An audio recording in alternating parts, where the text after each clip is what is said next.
habilitan, van a encontrar.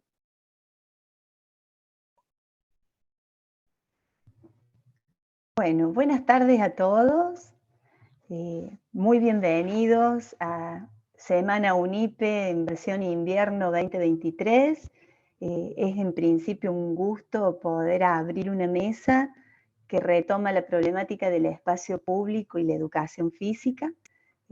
Aquí nos estamos abocando a poder pensar lo que se genera, las discusiones, las tensiones que se generan cuando pensamos en los profesionales graduados de educación física desempeñándose profesionalmente, no solo en la escuela, sino saltando los muros de la escuela y en conexión en otros espacios, en otros territorios, en otras instituciones que hacen a la vida social de la gente y que de alguna manera inciden en las prácticas corporales que atraviesan todo el ejercicio profesional.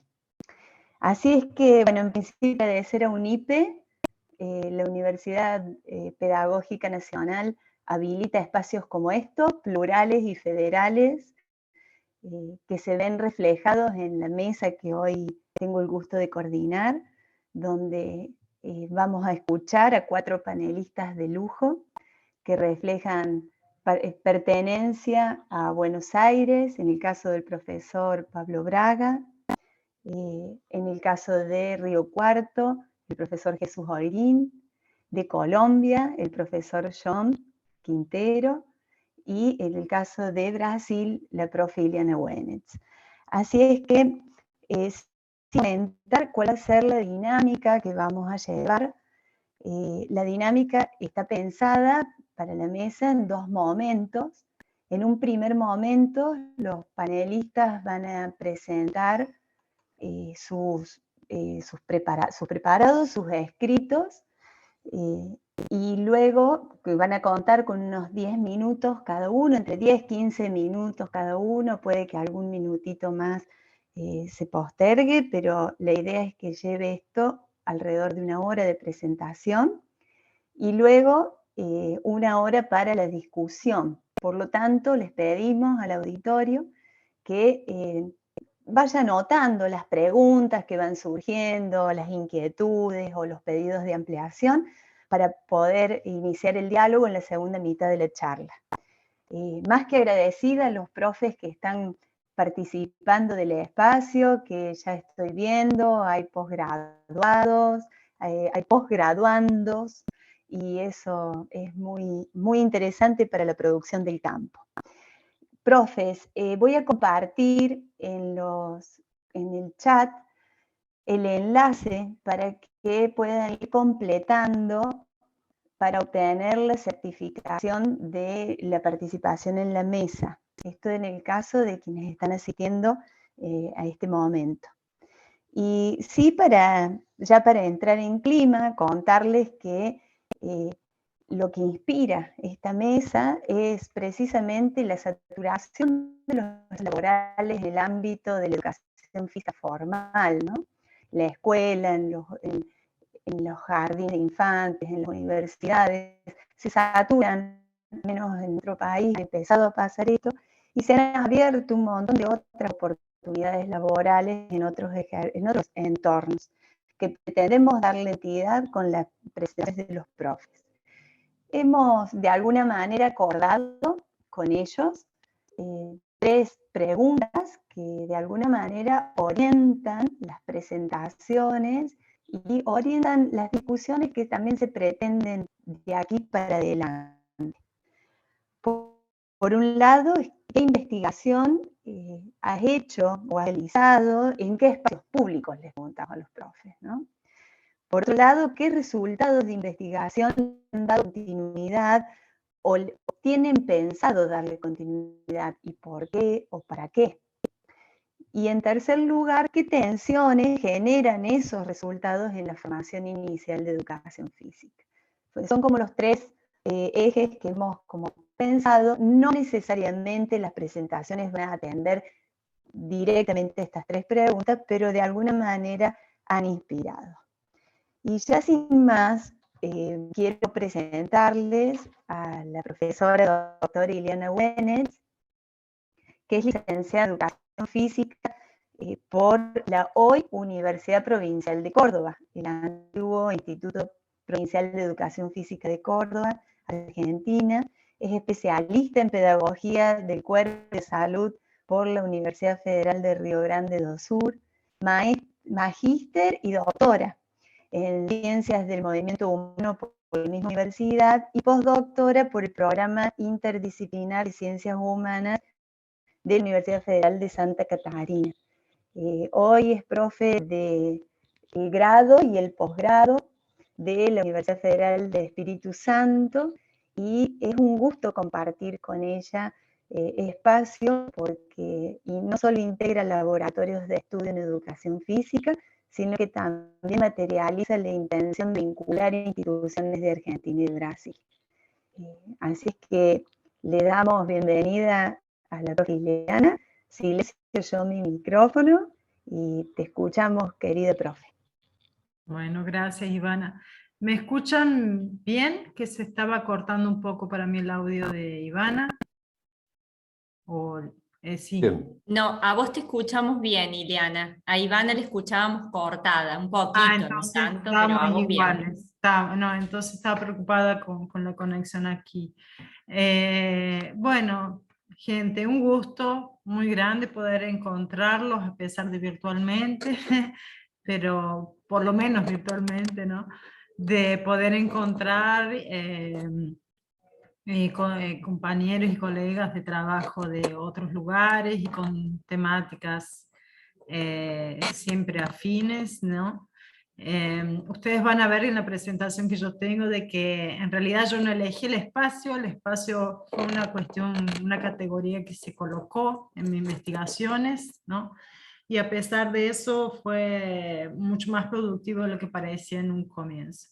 Voy a intentar ser esquemática y reservar no huir del tiempo para poder aprovechar y después debatir con ustedes.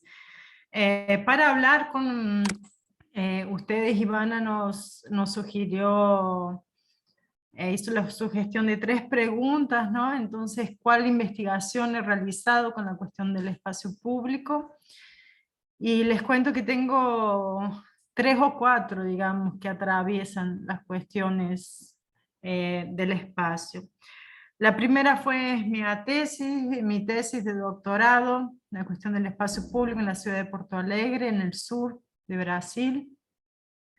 Continué un poco con esa categoría en el postdoc de Florianópolis, y también cuando llegué aquí, en esta ciudad que queda entre Río y Bahía, digamos así, también hice ese movimiento de continuar para ver cómo estaban las cuestiones del espacio público. ¿Por qué eso? De algunos presupuestos que yo partía. Aprendizajes no formales o otras instancias de educación del cuerpo afuera del espacio escolar, ¿no? ¿Cuál productivo sería eso? Entonces, por ejemplo, después les comento los resultados, pero la idea de pedagogías culturales, de cómo se daba un currículo no formal, bueno, fueron a partir de esa línea. Partir de un presupuesto de cuáles eran las semejanzas entre el espacio escolar y no escolar, ¿no? Eso también se articuló con la enseñanza, porque acá en Brasil está la licenciatura que trabaja con escuela y el bacharelado que estaba con los espacios no formales, digamos así. Antes de Bolsonaro ya estaba casi uniéndose políticamente eso de nuevo, pero llegó Bolsonaro y nada de eso se pudo avanzar porque fue un decreto que se colocó para las formaciones, y cuando parece que políticamente se iba a avanzar, sucedió eso. Pero bueno, centrado en las semejanzas que serían cuál es la discusión de un espacio, una práctica pedagógica, del ser profesor, de cuáles son las importancias de saberes que circulan en esos espacios, de comprender el saber que el alumno ya trae. Bueno, esos son algunos de los puntos de esas semejanzas.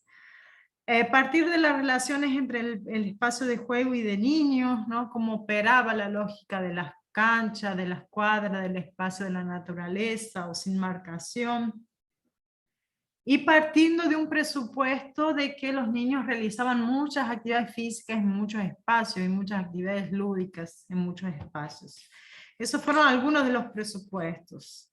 También la ciudad como un espacio democrático, de cómo se entendía esa idea del espacio público en la ciudad para los niños, la idea de los espacios urbanos y su transformación a partir de la urbanización, de los proyectos modernos, y bueno, la idea de el espacio como un dispositivo de poder o constituidor de subjetividades en una lógica de pertenecimiento, de preferencias, de gustos, ¿no?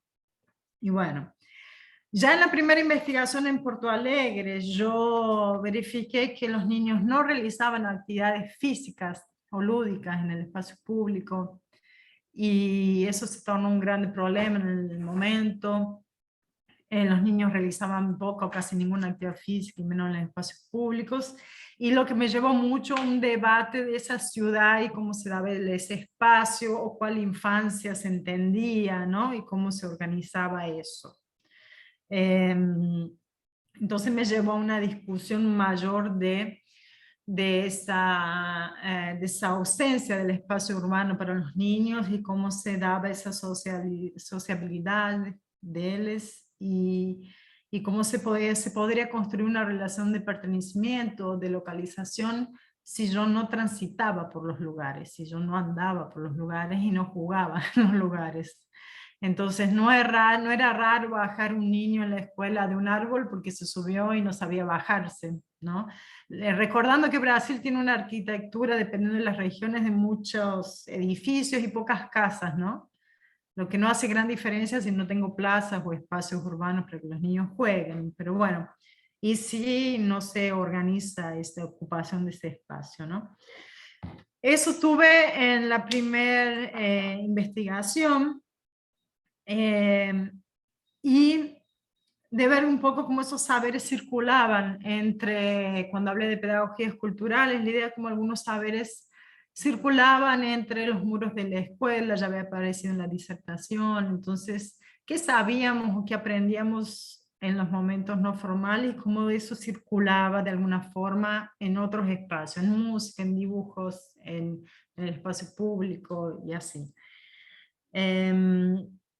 Bueno, de ese gran deleque que yo hice una investigación en realidad sobre niños del primer a cuarto grado más o menos y qué espacios ellos ocupaban, profundicé eso en Florianópolis, que ustedes deben, la mayoría debe haber ido en algún momento de vacaciones, ¿no? Pero es una ciudad que no era para ser ciudad, era una villa turística que se fue urbanizando y que no tiene plazas, ¿no? Entonces los chicos no van a la plaza y pocos chicos van a la playa, ¿no? O sea, en kilómetros están muy cerca, ¿no? Pero muchos chicos no van, sobre todo los de en medio de la isla, no van a las playas, ¿no? Entonces, en ese momento donde en mi investigación de Florianópolis fue ver cómo el atierro de la Bahía Azul, o sea, los atierros que se habían hecho para enterrar y poner tierra en la isla y poder de alguna forma tener más espacio para edificar,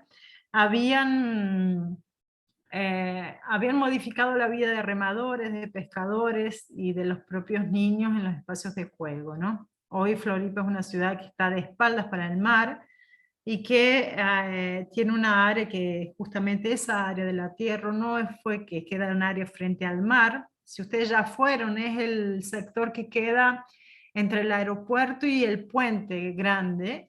Esa parte está sin edificar y es algo de muchas disputas, y bueno, y fui más por la memoria, ¿no? Por la memoria de los adultos, de lo que habían hecho eso en su época y cómo era hoy, cómo era ese espacio, ¿no?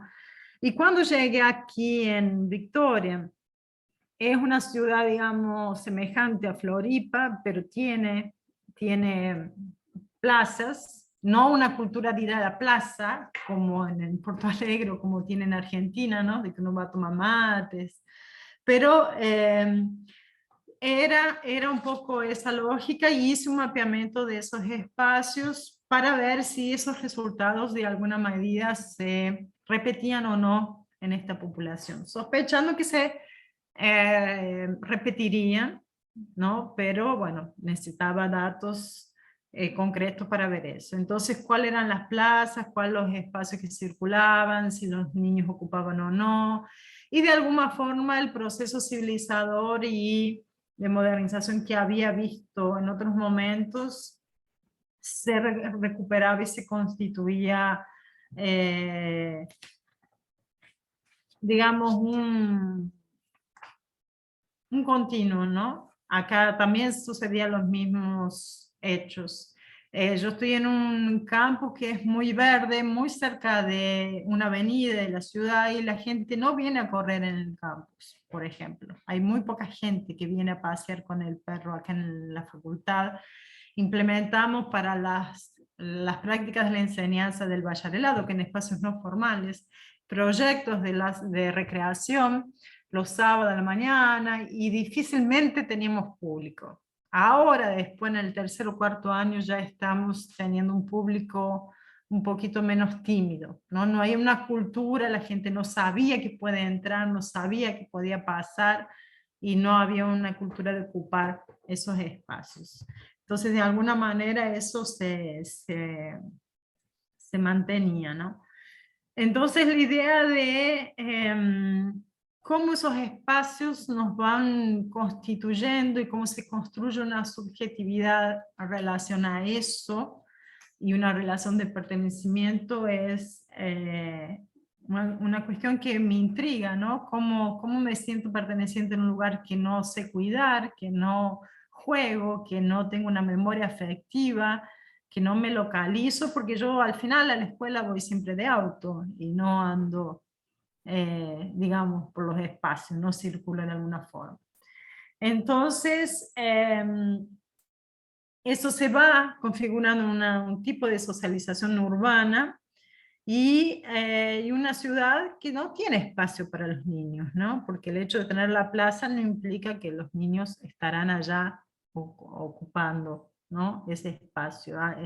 Es más, por los resultados que yo vi, cuando los espacios son ocupados porque hay varias inversiones de diferente orden para ocupar esos espacios públicos.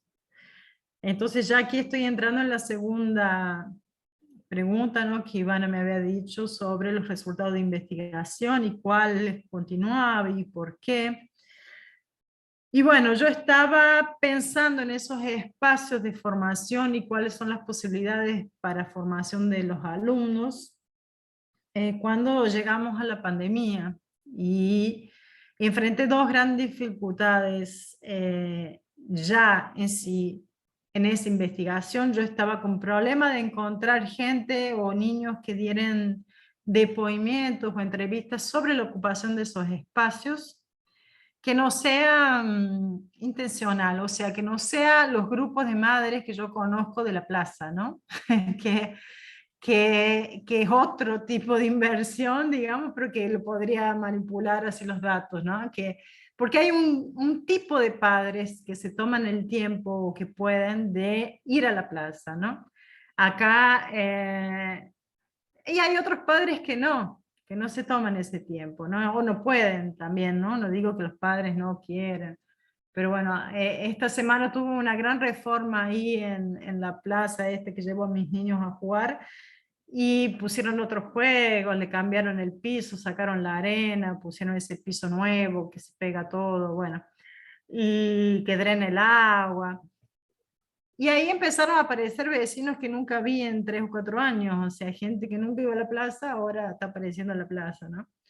Pero bueno, el gran problema que yo tenía en estos espacios, aleatoriamente, dependiendo del día horario, mis alumnos tenían, porque también transformé eso en investigaciones de alumnos de iniciación científica, que son alumnos de la graduación, que van haciendo pequeñas investigaciones, más cortas, digamos así, de 1 año, o 6 meses. Ellos no conseguían público que pudieran tener contacto y entrevistar, ¿no? O sea, ya estábamos con ese dilema por la poca ocupación en el espacio público cuando vino la pandemia y estuvimos un año o dos trancados o más en casa, ¿no?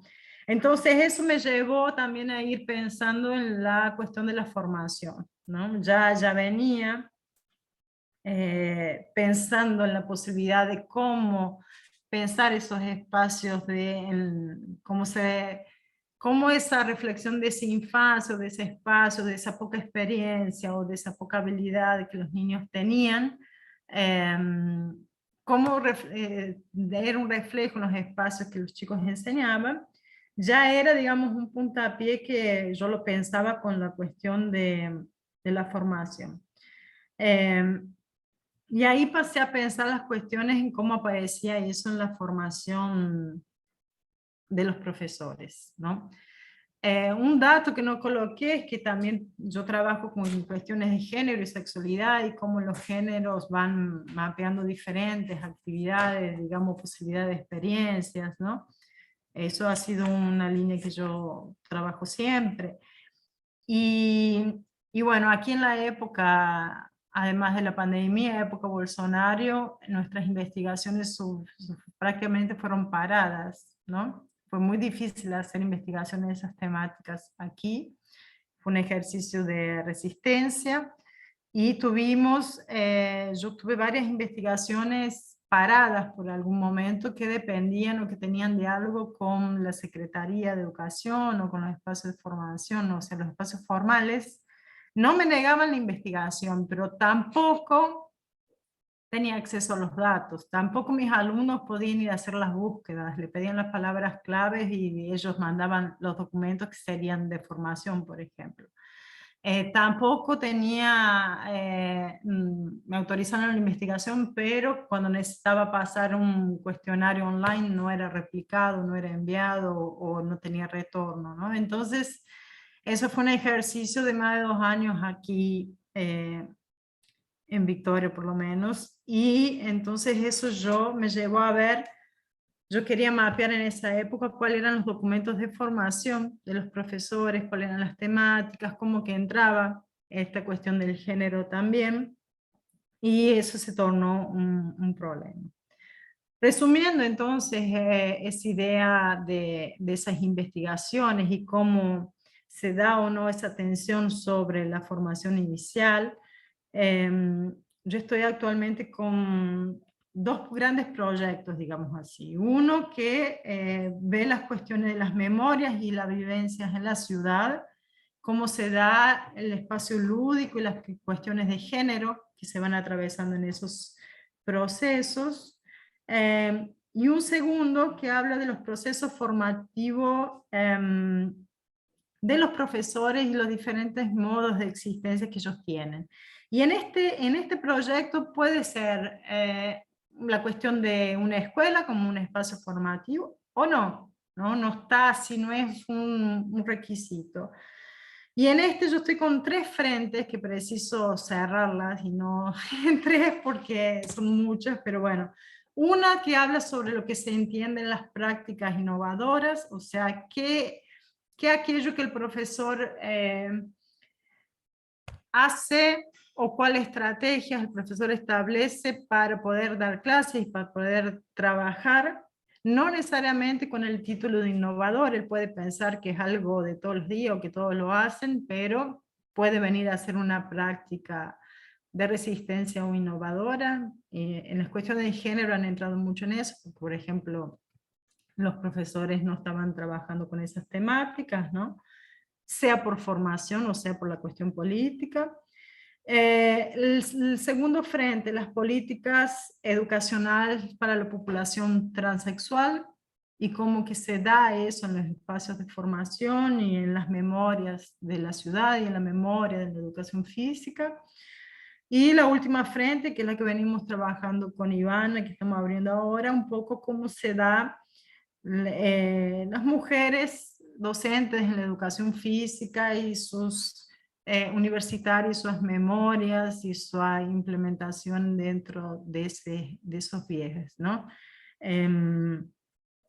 Y lo curioso de estos proyectos que los vengo, de alguna manera, van los dos intercambiando conforme las posibilidades. O sea, como no tenía posibilidad durante la pandemia o en este momento político de explorar el espacio público, quedó ahí y voy para las formaciones, pero no está cerrado, ¿no? La idea de poder volver y dialogar en esos espacios públicos siempre es un eje que atraviesa un poco las investigaciones que yo hago, hasta porque oriento alumnos del bacharelado. El bacharel acá tiene que hacer un trabajo monográfico, una tesis en un espacio que no sea formal, ¿no? Entonces ya ahí hay una intencionalidad que los estudios no sean escolares, por ejemplo, ¿no? Entonces, eso acaba siendo un paralelo que atraviesa los espacios de formación que tenemos o los proyectos de extensión. ¿Tengo más un tiempito, Ivana, o no? Fui muy esquemática, o ya pasó. ¿Cómo Ya que estamos estamos? en momentos. Yo levanté la mano un par de veces, como habíamos acordado, como para dar el alerta, pero no sé si se vio. Sí, no sé si Si querés redondear la idea, Sí, no, Iliana. para redondear entonces, para cerrar, o sea, porque hay algunos ejes de eso de que me interesa así traer un poco la idea de transformaciones geográficas, espaciales, arquitectónicas o de proyectos políticos sociales u organizativos que la ciudad va haciendo, que puede o no determinar algunas prácticas lúdicas o algunas vivencias o posibilidades de experiencias para esa relación de cómo se va trabajando, ¿no? Pensar la idea de cómo eso va atravesando los espacios verdes o naturales, ¿no? Que se entienden, porque verifiqué que en esos espacios verdes es donde las prácticas motrices o corporales o lúdicas no tienen un atravesamiento de género a priori, entonces son uno de los espacios que más me interesan explorar. Y una de las otras cuestiones que me han llamado mucho la atención es esa posibilidad de la narrativa, ¿no? Cómo la narrativa va, sea de los niños o en los procesos de memoria, de cómo las personas fueron viviendo esto, va siendo una idea de una narrativa que va constituyendo un sentido. Y eso, esa idea de la narrativa ha sido también y está siendo un nuevo foco de atención en la formación, ¿no? De cómo me torno profesor, cuáles son mis prácticas, por qué hago lo que hago y si pienso que tengo un problema o no. Y cuando paro a pensar, se observan diferencias. Y aquí estoy apuntando a dos cuestiones, a un proyecto que tenemos de extensión de formación online, que acontece virtualmente casi todo semestre con profesores de Chile, de Argentina, Brasil, y parece que ahora se suma un profesor de Uruguay, donde la idea es esa, cuáles son las experiencias que los profesores tienen en la escuela, pero cuando vamos a ver vienen narrativas de varios espacios, ¿no? De educación física escolar, pero pues, ser profesor imprime todo eso. Y también cómo los alumnos de la graduación están pensando el proceso formativo. Yo soy profesora aquí de una disciplina, en este caso de la licenciatura, que yo estoy 2 años con el mismo grupo. Y uno de los ejercicios que hago con ese grupo que va pasando de semestre a semestre conmigo es tengo dos posibilidades, digamos, ahí, ir pensando las lagunas de la formación en el currículum, entonces puedo traer experiencias de afuera. Y una otra es pensar este proceso de la narrativa, de me pensar como, primero un alumno que ingresa a la universidad y ya en el segundo semestre pensar como un futuro profesor y cómo es mi práctica pedagógica, ¿no? Entonces están siendo puntos así que me interesan bastante. Gente, agradezco la atención, no quedo acá abierta a las preguntas porque pasé muy rápido por todo, pero era en los pocos minutos como para colocar algunas ideas iniciales. Gracias. Gracias, Ileana, muchas gracias. Bueno, ahora les pido por favor al auditorio que vaya anotando, si quieren ir comentando en el chat de la reunión, viene muy bien porque ya vamos dejando registro de las preguntas que van surgiendo para que los presentadores puedan ir preparándose para la intervención. Ahora le damos pasada, ingreso al profe Jesús Holguín.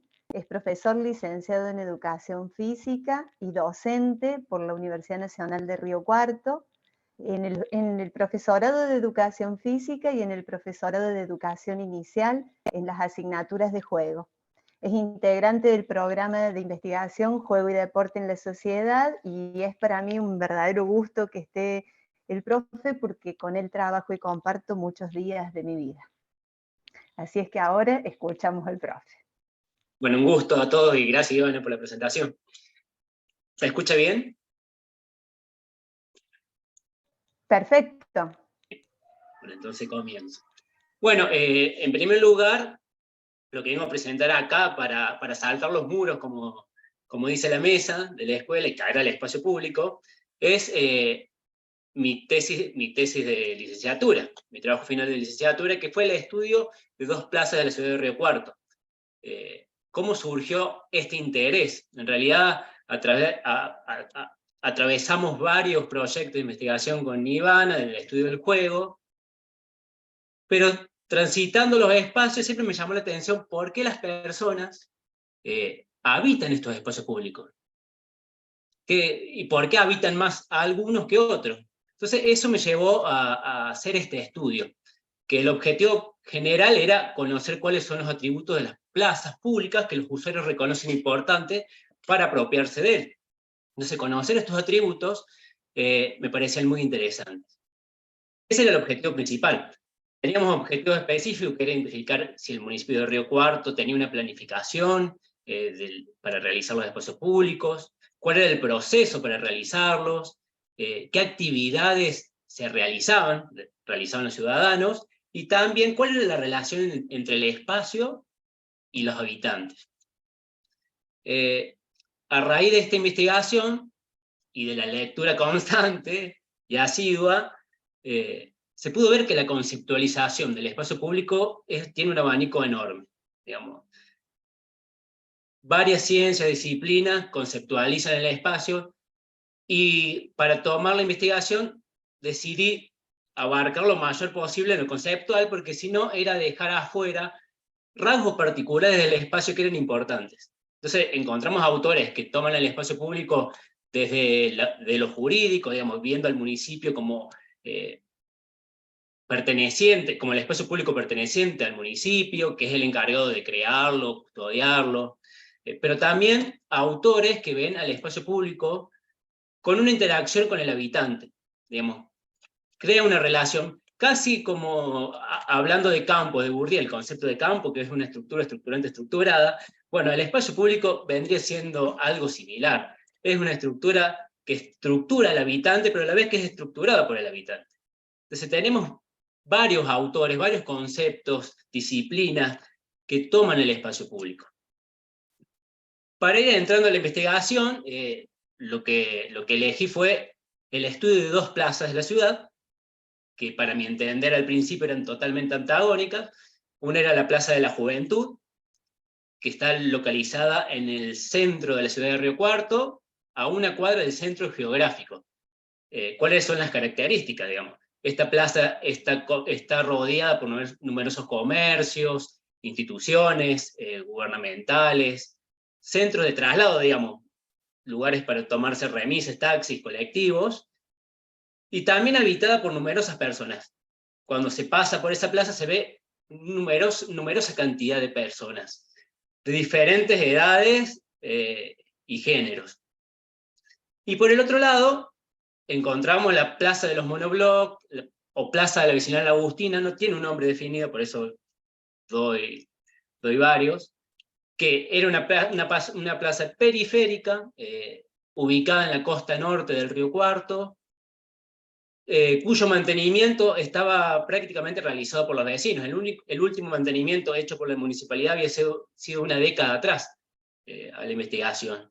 Entonces, el mantenimiento, el cuidado, la protección de ese espacio estaba dado por los vecinos, y a simple vista no se veía muy habitado y cuidado. Entonces, por eso fue la elección de decir, bueno, elegir dos plazas antagonistas para ver cuáles son estas cualidades que hacen que las personas habiten o no, sin ningún preconcepto más que eso. Bueno, la investigación fue cualitativa y por muestreo intencional, digamos, por eso se eligió las plazas. Y la recolección de datos se dio a través de 3 maneras, digamos. La primera fue la observación, una observación no participativa, entrevista semiestructurada, que se eligió entrevistar a un representante de cada plaza y un representante del municipio. Y por último, a través de una grilla de observación. La observación, la grilla y la entrevista dio como resultado 3 conceptos importantes y amplios que se puede resaltar. Primero, que la plaza puede ser vista de 2 maneras, como lugar o como lugar de paso. Entonces, ver la plaza como lugar es muy similar a la topofilia, digamos. La plaza tiene una relación sentimental con su habitante. Es una extensión del hogar. Se crea sentimiento, emociones al habitarlo. Y estos resultados se pudo ver sobre todo en la plaza de la Vecinal Agustina, en donde era una extensión del hogar. Digamos, era el patio de la casa. ¿Por qué? Porque la plaza de la Vecinal Agustina está rodeada por monoblocks, departamentos monobloc. Y todos los vecinos que viven ahí tomaban a la plaza como el patio. Entonces, iban a tomar mates, iban a tomar sol, a charlar con sus amigos, y había algo muy particular e interesante, que cumplía también los tiempos del hogar, porque en los momentos de la siesta, nadie habitaba la plaza, había que respetar, digamos, el horario de sueño de los vecinos, entonces pasaba eso, que cumplía también con ese tiempo hogareño. En cambio, digamos, si bien la Plaza de la Juventud no era que es un lugar también, porque los vecinos se apropiaban de eso, no cumplía tanto en la función de patio. Sí, principalmente, la función de lugar de paso. Que esta función de lugar de paso está muy identificada con el concepto de un lugar de Augé, de Martin Augé, que es un lugar en donde no se crea pertenencia, simplemente se pasa. También es medio ambiguo esto porque en la investigación se pudo ver que las personas, si bien usaban la Plaza de la Juventud como lugar de paso, pasaban por ahí porque se sentían confianza de pasar. No pasaban por otro lado por la inseguridad o porque tenían temor o porque había poca iluminación. En cambio pasan por ahí porque sienten esa confianza de pasar, por más que no quieran una relación de pertenencia, no la habitaban por mayor tiempo. Ese es uno de los resultados principales. Otro es la plaza es un lugar de convivencia de actividades productivas y actividades autotélicas. Entonces se pudo ver en ambas plazas como actividades productivas, diferenciadas. Por ejemplo, en la Plaza de la Juventud encontramos policías que se encargaban de custodiar el lugar para que no hayan conflictos, los placeros que limpiaban la plaza todos los días, vendedores ambulantes, personas también de instituciones cercanas que usaban la plaza como aula. Entonces había gente que iban a sacar fotos o a pintar. En el caso de la Plaza de la Vecinal Agustina, lo que sí se puede observar es que si bien no había vendedores ambulantes, sí los vecinos le pagaban a una persona para que cortara el césped, pusiera flores o pintaran los juegos. Pero bueno, no se podía ver por ahí la presencia de policías o de vendedores ambulantes. Esto como actividades productivas. Y como actividades autotélicas, sí se podía ver una similitud. Si bien uno a simple vista no notaba similitud, decía, bueno, en cierta plaza no se realiza juegos, o ciertos juegos, y en otras sí, se pudo ver que hay mucha similitud. Se pueden modificar los juegos o las actividades que se realizaban, pero por lo general eran similares. Entonces, En la Plaza de la Juventud sí se observaba personas que jugaban al fútbol, o hacían actividades similares al fútbol, que iban a tomar mate, que leían un libro, que bailaban, que ponían música, que cantaban. Y en la Plaza de los Monoblocks, lo mismo, pero a otro nivel. Digamos, ¿cuál era la diferencia notoria acá? Era el espacio, cómo estaba construida cada plaza. La Plaza de los Monoblocks era una plaza convencional a la mayoría de las plazas de la Argentina, digamos. Espacio amplio, con juegos como hamacas, toboganes, subibajas, lugares, canchitas de fútbol. Entonces las personas iban a tomar mate, usaban las hamacas, usaban los toboganes y también jugaban al fútbol por lo general. En cambio, en la Plaza de la Juventud es una plaza poco convencional. No tiene hamacas, no tiene ningún juego, no tiene sillas, o bancos, mejor dicho, mesa, sino que son estructuras de cemento que elevan el suelo por encima de la vereda, y que las personas por lo general usan esa estructura como sillas.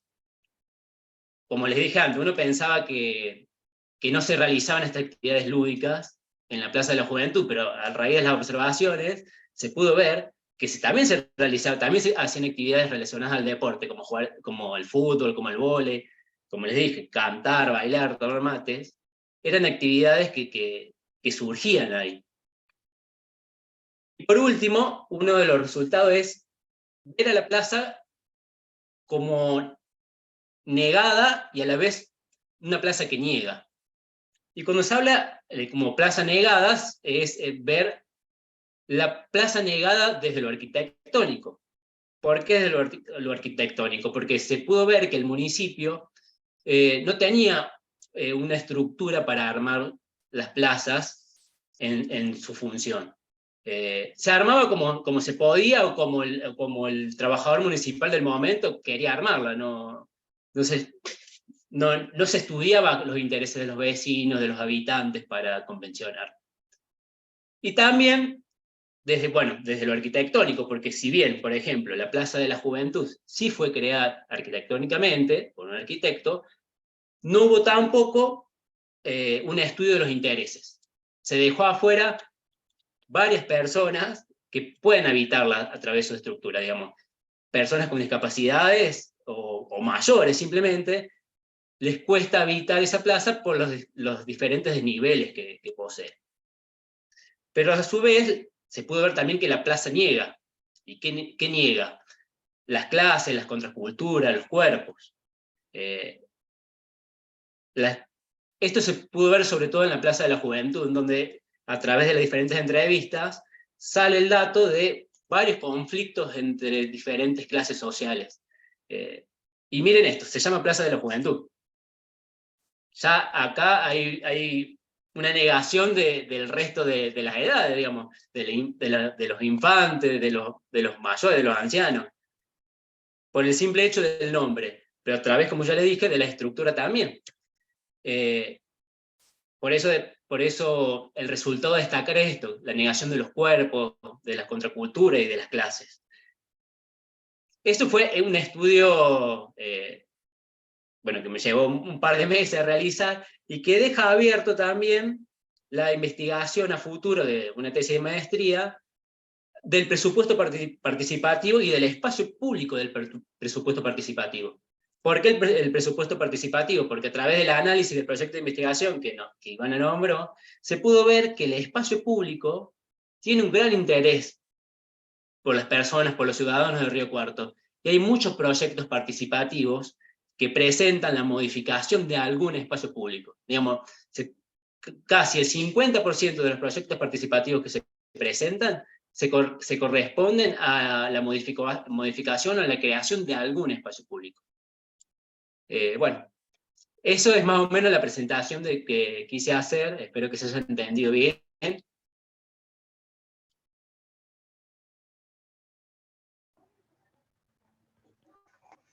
Muy bien, muchas gracias, Jesús. No sé si se me escucha bien. Sí, ahora sí, bueno. Temo que se corte de repente, avisen cualquier cosa. Muchas gracias, profe. muy claro y muy respetuoso del tiempo también, eso nos va ayudando. Le damos pasada entonces ahora al profesor Pablo Braga. El profesor me dice que nació en Buenos Aires hace 35 años, o sea que ya nos delata la edad.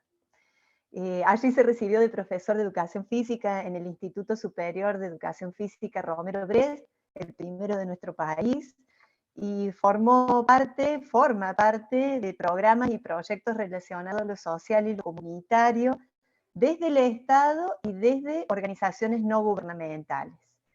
Hace 8 años que vive en Chivilcoy, provincia de Buenos Aires, y allí continúa interviniendo en espacios comunitarios y desde los cuales terminó la maestría en Educación Física y Deportes de la Universidad Nacional de Avellaneda, momento en cuya defensa de tesis lo conocí, me encantó la manera en la que presentó, y bueno, y ahora nos damos el gusto y el privilegio de escucharlo una vez más sobre ese estudio y las proyecciones del mismo.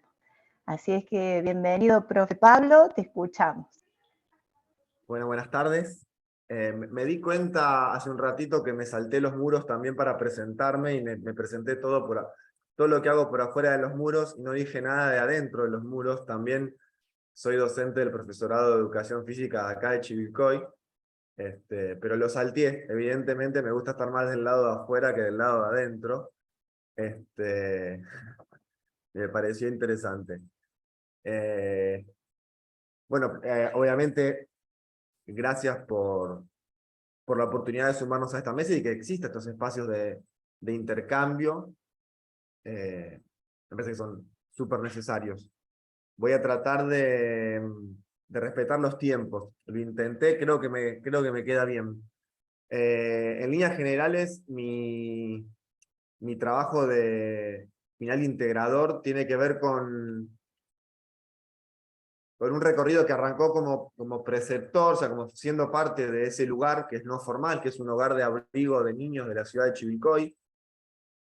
Un hogar de abrigo es una institución pública donde niños y niñas menores de 18 años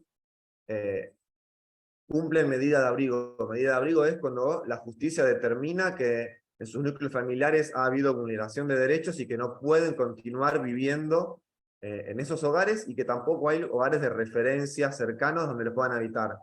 En esos casos, esos niños y esas niñas, mientras dura la medida de abrigo, que son inicialmente 180 días, pero se pueden prolongar, por ejemplo, 18 años, habitan los hogares de abrigo.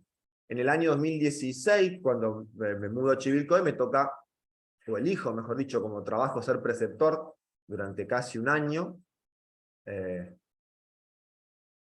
y le pongo el cuerpo un montón a ese lugar, y registro que las situaciones lúdicas, o si es que se pueden llamar lúdicas dentro del hogar, no tenían nada que ver con la restitución de derechos.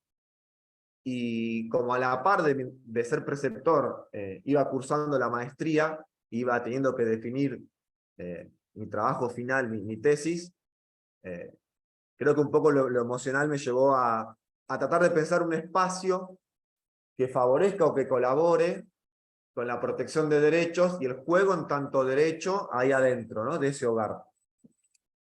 El hogar donde los chicos y las chicas, repito, están las 24 horas ahí adentro, van a la escuela, hacen actividades por fuera y demás, pero tienen mucho tiempo de estadía ahí adentro que comparten con los preceptores y preceptoras, y a mí me llamaba mucho la atención que el juego propiamente dicho ahí adentro, o si es que lo podemos llamar juego, tenía que ver más con situaciones de castigo y de violencia, y no con un espacio placentero, o por lo menos protegido en un principio. El proyecto tiene que ver con tratar de sostener, al menos una vez por semana, regularmente, un taller de juego de 1 hora ahí dentro, ya sin Pablo ser preceptor porque había renunciado unos meses antes. Entonces también es mi forma de volver ahí adentro. Lo interesante es que el hogar de abrigo como institución estaba buscando un profesor de educación física, literalmente con esas palabras, el equipo técnico estaba buscando meter algo de educación física de adentro porque entendían que la educación física algo tenía, o cierta relación tenía con lo lúdico, que el resto de los adultos no tenían. Y la figura de preceptor o preceptora no la regula nada, puede ser cualquiera, no hace falta ser profesional, docente, trabajador social, ni mucho menos. Entonces, en ese gris intentan meter la educación física, y ahí yo me hago mi primera pregunta, que es, ¿qué tiene que hacer la educación física acá adentro? Yo había trabajado mucho del otro lado de la medida de abrigo, yo había trabajado mucho en barrios o en espacios donde los derechos se vulneran, pero todavía los niños y las niñas habitan esas casas. Bueno, ahora yo estaba del otro lado. ¿Cómo hacían para reconstruir o esa transición de revincular a los chicos y las chicas con nuevas familias, o para que sigan dentro de ciertos tejidos sociales? A grandes rasgos me puse como premisas lograr que sean espacios cuidados y protegidos, ya que el hogar estaba repleto de violencia. Bueno, mientras jugamos no hay violencia, mientras jugamos todos y todas, ya que nadie se queda fuera de jugar, y eso iba más allá también de los chicos y las chicas, sino que puedan jugar los preceptores, las preceptoras, el chofer, la cocinera, la nutricionista y demás, y que juguemos siempre, ¿sí? Íbamos a jugar a las plazas, íbamos a jugar en la vereda, jugábamos adentro, jugábamos afuera, tratar de que haya juego siempre. Fue bastante complejo porque, insisto, el juego operaba como una variable de castigo y de sumisión, de opresión, bastante perverso, y eso también terminaba operando sobre mí como persona que intervenía para un poco aflojar esas tensiones entre paradigmas, ¿no? El hogar, yo entendía que estaba habitando una tensión entre el paradigma del niño como sujeto de derechos y el niño como objeto, ¿no? El objeto al que puedo lastimar y demás, y el sujeto que necesita hacer valer su voz para reconstruir todo su proceso de recuperación de derechos y dejar atrás cierta vulnerabilidad, que el hogar incluso estaba siendo cómplice de todo eso. A grandes rasgos, el taller tiene 14 encuentros, perdón, que logro realizarlos y demás, y entiendo o termino viendo que ese lugar del juego, o esa posibilidad de jugar, permite habitar desde otro lugar esa tensión que hay de paradigmas entre sujeto de derechos y objeto de derechos, ¿no? Sobre todo porque, hago un paréntesis, en el hogar seguían trabajando preceptores o preceptoras de la época que era patronato, ¿no? Donde ahí tenemos las peores historias de las niñeces en situación de vulnerabilidad. Entonces, un poco el juego venía a ablandar toda esa tensión entre un equipo técnico que sí tenía idea de para dónde debería ir, digamos, el juego y la vida de los pibes y las pibas ahí adentro, y un cuerpo de profesionales que iba para otro lado. Y en paralelo a eso, en paralelo a ese habitar esa tensión desde otro lado, también la educación física tenía como esa posibilidad de hacer visible lo invisible, ¿no? Que era, bueno, si jugamos, y si jugamos de cierto modo, ¿no? Que es el modo lúdico y demás, y no quiero meterme mucho en eso, porque entiendo que ya estamos todos afortunadamente familiarizados con todo eso. Si podíamos habitar el juego de esa forma, se ponían de manifiesto tolerancia, empatía, comunicación, organización, toda una cuestión colectiva que los pibes y las pibas no tenían otro espacio donde ponerlo sobre la mesa dentro del hogar, ¿no? Y ese espacio, ese taller de juego era el lugar para todo eso, ¿no? Porque los pibes y las pibas cotidianamente nos mostraban a los adultos cómo ellos sí sabían compartir, cómo ellos sí sabían ponerse en el lugar del otro, cómo ellos sí tenían tolerancia y demás, a pesar de que operaba todo un paradigma como, bueno, son violentos porque sufrieron violencia, ¿no? Pero en realidad también tenían una violencia en respuesta a la violencia que el hogar generaba para con ellos y demás, y el jugar como un refugio, o el taller de juego como una trinchera de sentirse a salvo de todo eso y poder ahí construir algo distinto, me parece que fue otra de los grandes aspectos positivos que tuvo ese taller. Ahora, atrás de eso venían algunas preguntas que por ahí vienen a responder también, o a trabajar este segundo eje que nos proponía Ivana, que es, bueno, ¿qué continuaría? Y la verdad que sí continuaría este lugar de la educación física a hacer visible lo invisible. ¿Y por qué no lo de la transición? Porque entiendo que en materia de derechos y propiamente de políticas de abrigo y en niñez, la educación física como campo disciplinar es bastante satelital.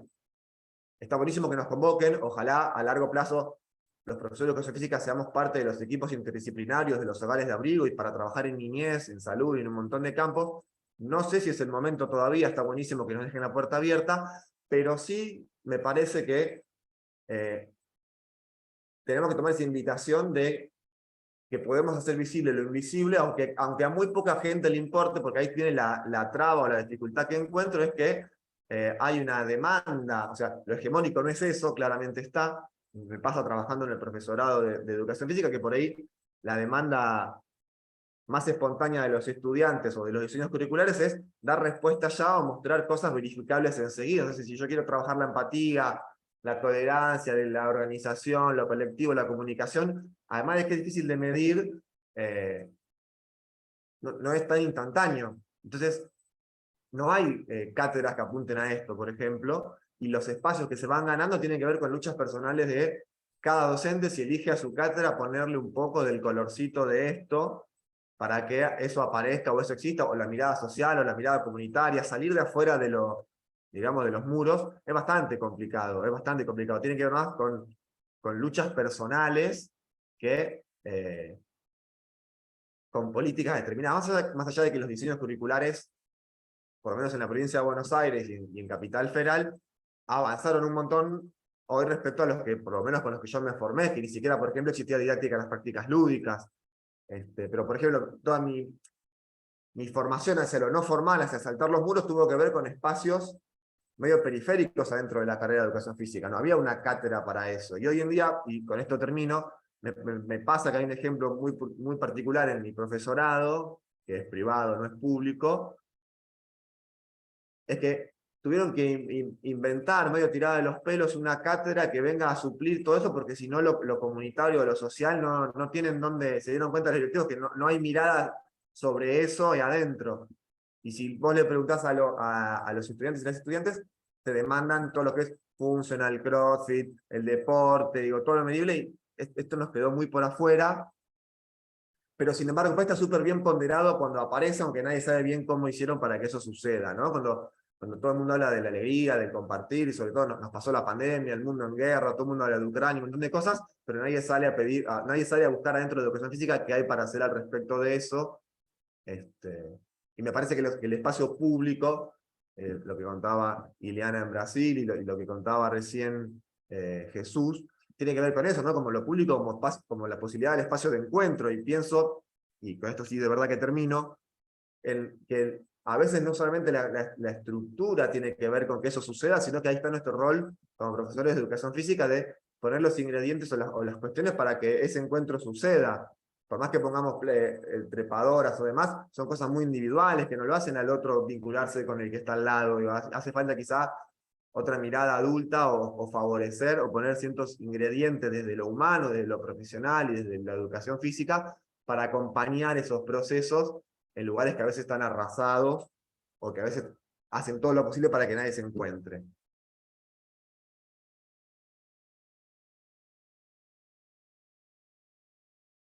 Final. Muchas gracias.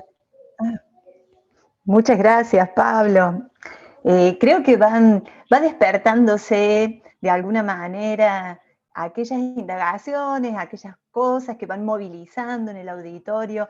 Los animo a escribir comentarios, lo que les moviliza, porque muchas veces ayuda a ir dando cuerpo a alguna pregunta que no termina de atraparse, pero que los invito a que, aunque sea de la manera en que surja, la compartan, porque estamos justamente en un espacio de encuentro. Como bien decía Pablo, este es un espacio de la universidad pública, uno más, que se pone al servicio de la formación de todos nosotros, de la formación permanente. Así es que los invito a compartiendo apreciaciones. Profe Pablo, gracias. En un ratito volvemos, ¿no? Pero ahora le damos bienvenida al profe John Hammer Quintero Tapia, El profe es licenciado en Educación Básica con énfasis en Educación Física, Recreación y Deportes de la Universidad de Cauca. Es magíster en Educación, en Políticas y Gestión Educativa por la Universidad Austral de Chile y postdoctorado en Ciencias de la Educación de la misma Universidad de Cauca.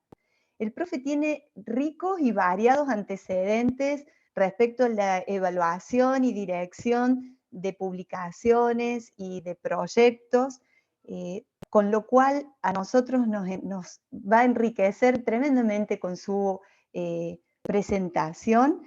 Así es que le damos entrada, profe John, queremos escucharte. Bienvenido. Buenas tardes para todos de nuevo. Muy agradecido por la invitación a este pues, grato escenario de exposición, ¿no? De las experiencias, de las investigaciones, de las ideas que han ido ustedes pues, construyendo. Vengo saliendo apenas de una gripe, entonces de pronto se me escucha la voz un poquitico como medio congestionado. ¿Me escuchan bien? ¿Sí? Genial, gracias. Estoy apenas aprendiendo a manejar esta Mac porque el computador anterior bueno, tuve un percance, entonces voy a compartir pantalla. Espero denme un momentito, por favor. Me dicen si ya se ve la pantalla.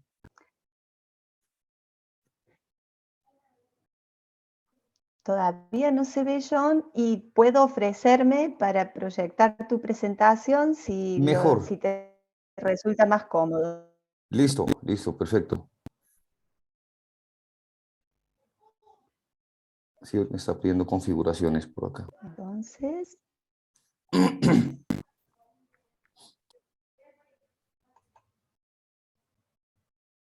minutito y a ver si se ve. ¿Se ve? Sí. Sí. Bueno. Sería ampliarla. Sí. Y pues la primera diapositiva, por favor. Ajá. ¿Ahí? Siguiente. Sí. Siguiente. Creo que no está cambiando. ¿No cambia? No. A ver. A ver, un minutito, probamos de vuelta. Estas son las cosas que en la presencialidad no les...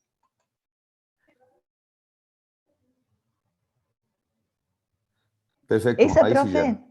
Sí, ahí ya. Bueno. Eso es. Entonces, sí, la primera era como de presentación. En esta ya podemos empezar como con el diálogo. Listo. De acuerdo a las tres preguntas que nos planteaste, Ivana, pues he intentado como armar, ¿cierto? Esta ruta de trabajo. La primera parte tiene que ver con contarles un poco acerca de algunos proyectos que hemos pues, desarrollado tanto en el pregrado como en posgrado. Un primer proyecto tiene que ver con las trayectorias de identidad de jóvenes pertenecientes a 4 grupos de street workout de la ciudad de Popayán.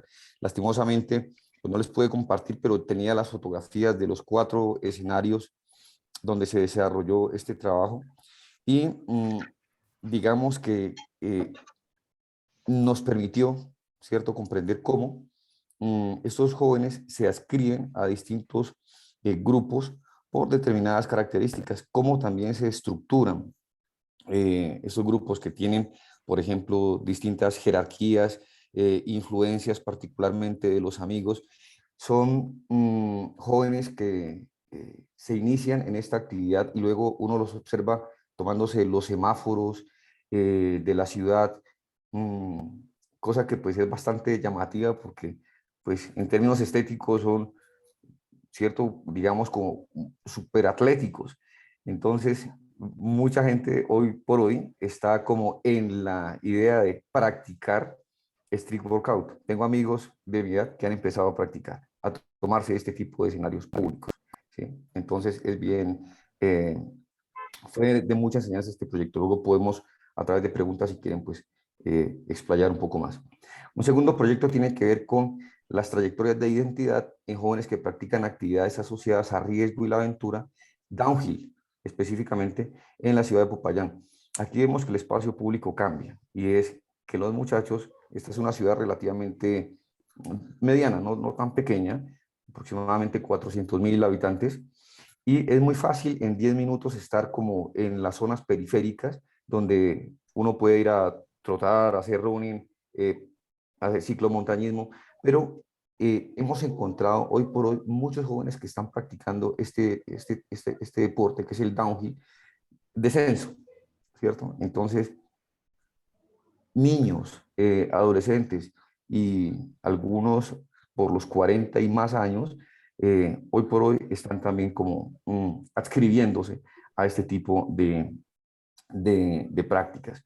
Encontramos en este trabajo que una de las particularidades pues, por las que asisten a esta práctica tiene que ver con un momento muy particular que se llama el vuelo. Y hay un escenario en el que está la vía, para como contarles así específicamente, está la vía y ellos se atraviesan. El salto que hacen atraviesa de un lado a otro la vía. A eso le llaman el vuelo. Los que hacen eso ya son pues los experimentados, pero mucha gente llega como con la idea de gradualmente adscribirse pues y llegar a ese tipo de nivel. Un tercer proyecto, es una dirección de una tesis de maestría que la desarrolló Diana Carolina Cuarán. La imagen que ustedes ven allí en amarillo es la portada del libro que fue pues publicado posterior a la finalización de esta tesis. Fue bastante bien evaluada y pues ganamos una convocatoria de publicación de libros por parte de la Vicerrectoría de Investigaciones. Este trabajo se denominó Jóvenes, Cuerpo y Masculinidad, una aproximación etnográfica desde las artes marciales mixtas. Este trabajo se desarrolló en un lugar que se llama... Ivana, ¿tienes ¿cómo se llama? El micrófono activado. Gracias. Este trabajo se desarrolló en un escenario que se llama, bueno, los Juegos Nacionales, ¿sí? Como el Coliseo de los Juegos Nacionales. Y nos llamó mucho la atención porque efectivamente fue un lugar, ¿cierto? Fue un grupo que se fue, digamos, como conformando, se tomaron ese lugar en una parte como cercana a la cancha de fútbol sala y gradualmente fueron como convocando a más y más jóvenes. En términos, todo eso es un escenario público, ¿no? Estos muchachos entrenaban a las 6 de la tarde y pues nos llamó mucho la atención porque primero pensábamos hacer el trabajo con jóvenes que hacían las artes marciales clásicas, karate, judo, pero resulta que en las artes marciales mixtas había como, no es el club clásico, sino que era como una oportunidad para ver por qué estos muchachos empezaban a practicar como este tipo de mixturas. También llegan ahí hombres y mujeres, que fue algo que nos llamó muchísimo la atención. Si están interesados, les puedo pues, compartir o hacer llegar el texto. Pero ahí, digamos, también fue otro ejemplo de cómo aparece como el habitar lo público. Siguiente.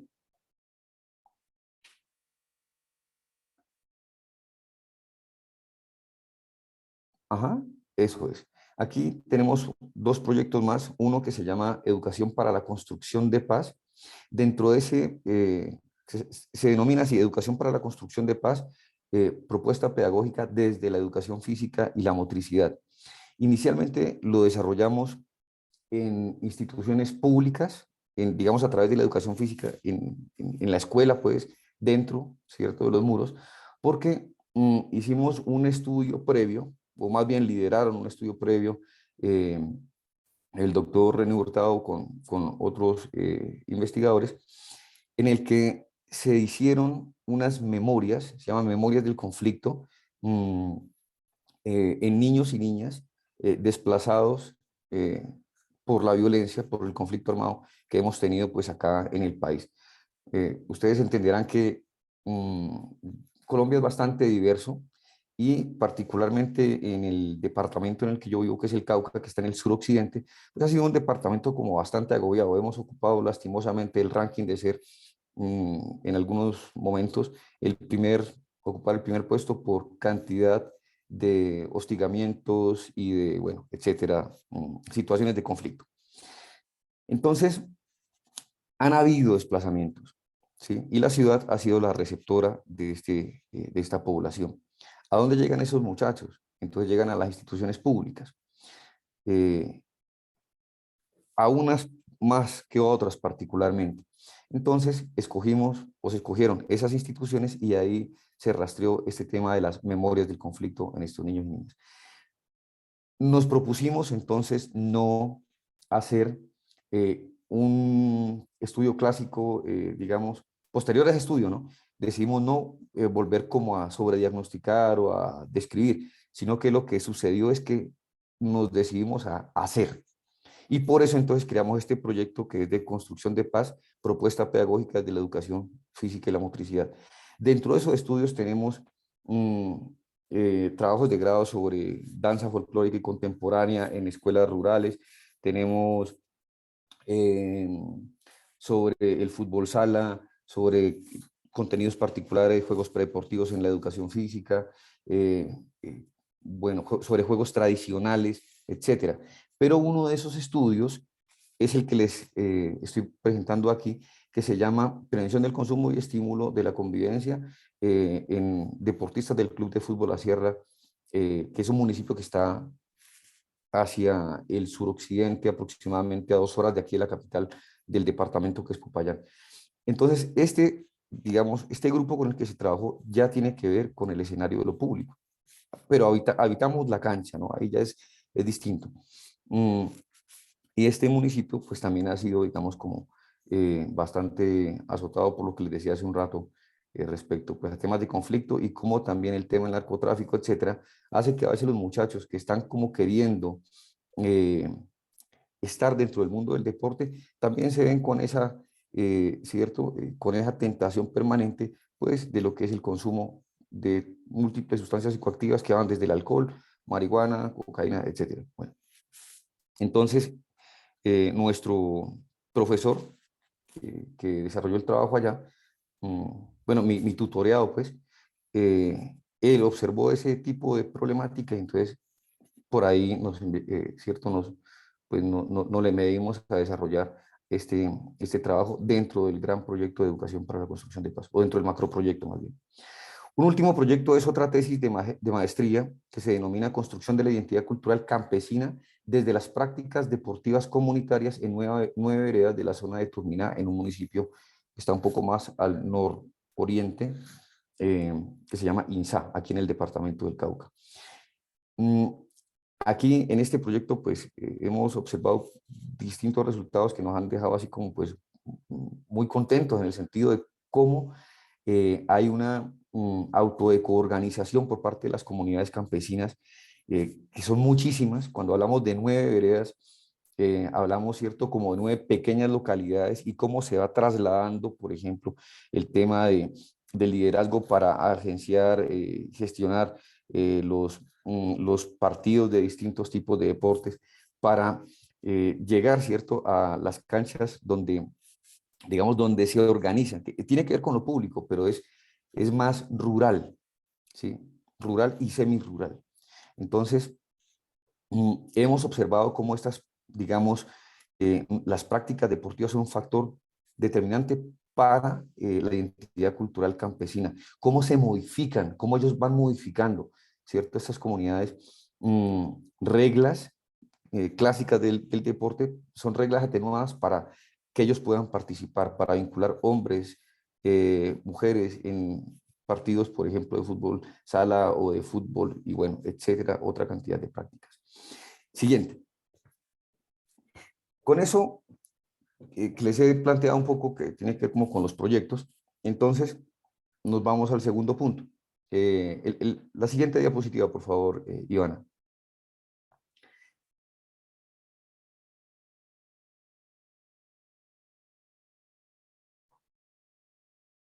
Bueno, les voy contando. En este segundo punto, que tiene que ver fundamentalmente con con los resultados, ¿cierto? De estos estudios, les cuento que nosotros tenemos un grupo de investigación y el grupo tiene líneas de investigación. Esas líneas de investigación tienen que ver con jóvenes e imaginarios sociales, con educación y aprendizaje y con cuerpos plurales. Los estudios que les acabo de contar fundamentalmente están anclados a la primera línea, jóvenes e imaginarios sociales, por eso aquello de jóvenes que practican downhill o street workout, etc. En esa línea y en la última que se llama cuerpos plurales. En esa tenemos digamos, como hemos visto, ¿cierto? Hemos contemplado más esto de los escenarios públicos, cómo los muchachos, por ejemplo, construyen o se adscriben, ¿cierto?, identitariamente a determinados géneros. Ahí Iván al rato hacía pues, comentarios respecto a esa línea de trabajo que tiene. Por acá hemos visto también, digamos, ¿cierto?, esa categoría por ejemplo, cómo se habita en el Parque Caldas, cómo se habita en un sector que se llama el Pueblito Patojo, porque cuando ya uno va con el lente de la observación, pues nos damos cuenta de que son escenarios donde los muchachos van y construyen identidad y pues digamos que tienen algunas prácticas que tendrán unas más que otras que ver con la educación física y con el deporte, pero pues es algo que nos ha permitido como también observar o poner más atención de cómo estos espacios públicos pues son una oportunidad de conocimiento, pero también como de aperturar en algún momento posibilidades también de trabajo. ¿Qué nos ha permitido, digamos, estos proyectos que les contaba también, o estas líneas de investigación? Ir pensando, ¿cierto? Por ejemplo, nos permitió construir un semillero de investigación, el cual tiene también líneas específicas de trabajo. Hoy por hoy estamos desarrollando un proyecto que tiene que ver con mi tesis de doctorado, que tiene que ver con la construcción de la identidad profesional de profesores de educación física. Inicialmente lo hemos hecho dentro de la escuela. Me gustaba mucho lo que decía Pablo hace un rato, cuando decía, es que yo creo que exageré cuando hablaba sobre lo extra, ¿cierto? O por fuera de los muros de la escuela, pero también tiene una línea de trabajo intra.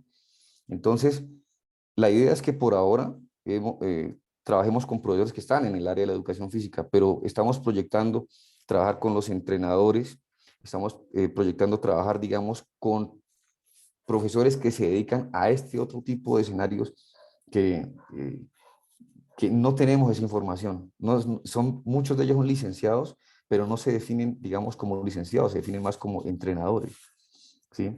Muchos de ellos bordean las fronteras de los clubes privados y de lo público. Muchos de ellos también están trabajando o generan acciones comunitarias en los barrios. Eso es necesario, por ejemplo, que lo rastreemos porque pues, nos habla particularmente de la apertura que tiene la identidad profesional en este caso. La siguiente, por favor, Ivana. Entonces, con esto llego al tercer punto y es, bueno, ¿esto cómo nos ha servido para el tema de la formación de profesores, no? Y pues nosotros hemos visto posibilidades. Hay un documento de la UNESCO que se llama Educación Física de Calidad, ustedes lo habrán revisado, muestra allí una cantidad de experiencias bellísimas, unas intra y otras extra escuela, y nos ha inspirado también, digamos, para comparar un poco lo que hemos venido desarrollando. Aquí me identifico mucho también con lo que dijo Pablo. Él dijo, es que a veces esto tiene que ver es con los esfuerzos más personales de cómo uno le da, ¿cierto? O imprime una particularidad sobre las asignaturas, sobre las unidades temáticas que se desarrollan, por ejemplo, en este caso, en la formación de profesorado. Entonces, yo he tenido a cargo en algunos ciertos momentos, digamos, identidad, familia y sociedad, ética, desarrollo humano, educación y diversidad, práctica escolar. También he sido profesor de la didáctica del fútbol. Y cómo a través de estas asignaturas hemos hecho una serie de ejercicios de ir a los barrios.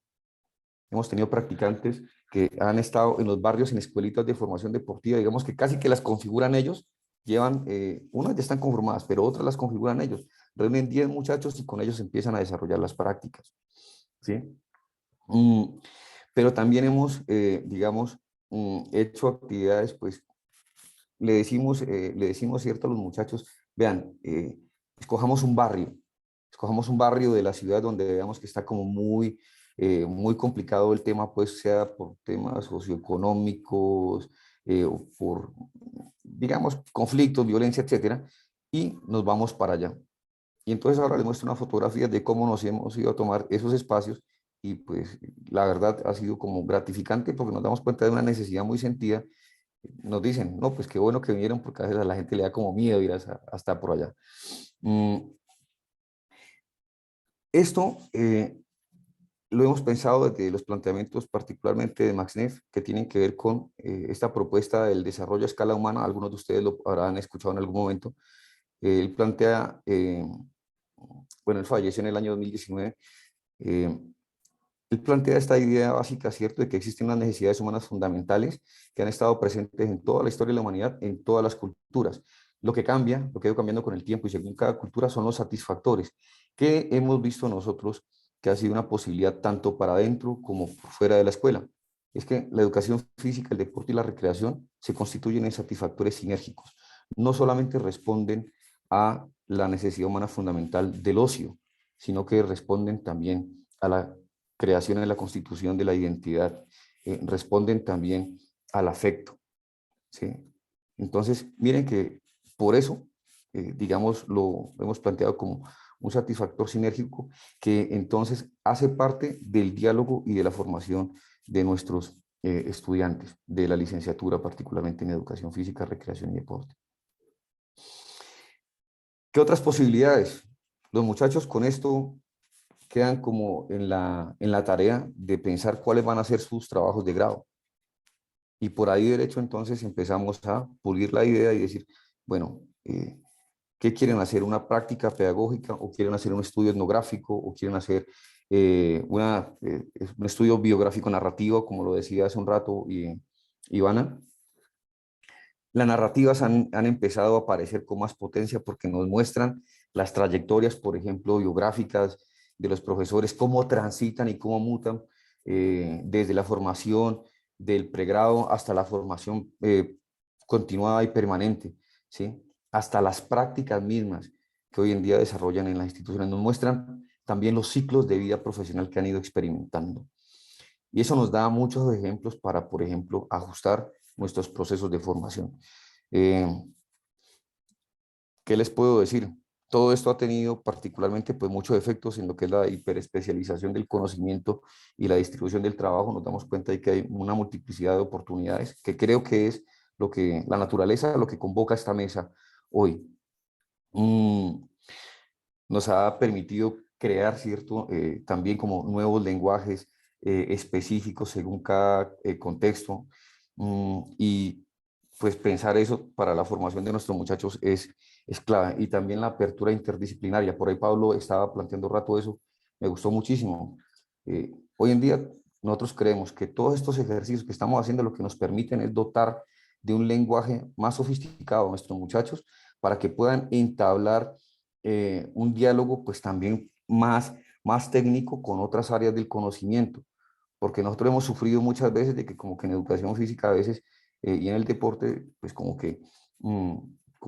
cierto, dialogamos con otras áreas, pero cuando nos damos cuenta de que, o cuando nuestros muchachos ganan terreno en lenguajes sofisticados y en prácticas más ampliadas, pues la comunicación con los psicólogos, con los trabajadores sociales, etcétera, se vuelve mucho más o genera muchas más aperturas, más posibilidades.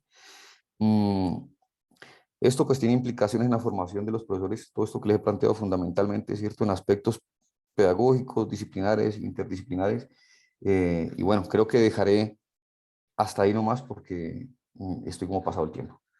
Gracias.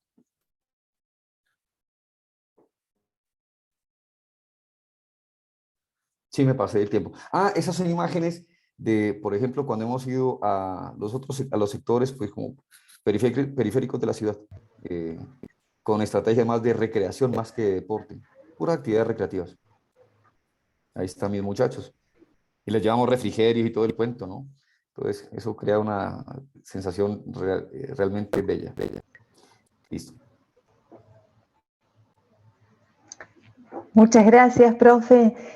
Quise pasar las imágenes para que no nos las perdamos, porque la verdad es que las imágenes también aportan lo suyo para el tratamiento del caso. También les quiero contar que a los profes les hemos pedido que pusieran el acento en la presentación y por eso muchos no han presentado, 3 de los 4 profes no han presentado, pero se puede poner a disposición, ¿no? Y se puede ampliar ahora a partir de los intereses que haya en el auditorio.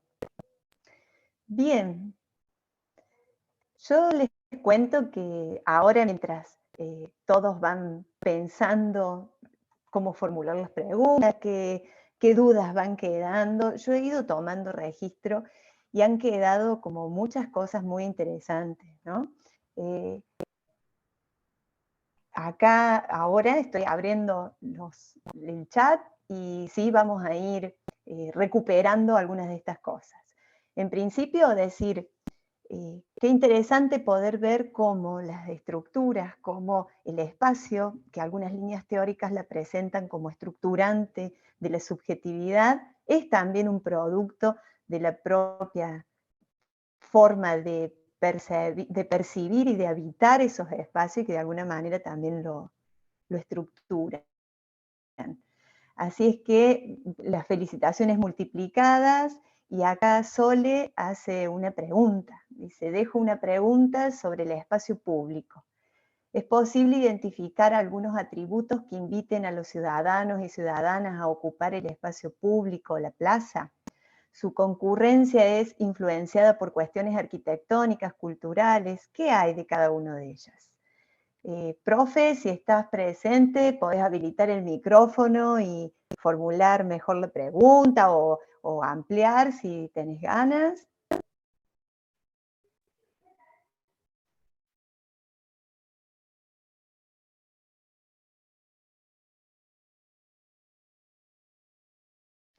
No se te escucha, Sole. Estás silenciada. También aprovecho para contar, Sole está haciendo su tesis de maestría sobre el juego en un SIC. Entonces, bueno, creo que tiene mucha pertinencia todas las presentaciones. A ver ahora, Sole.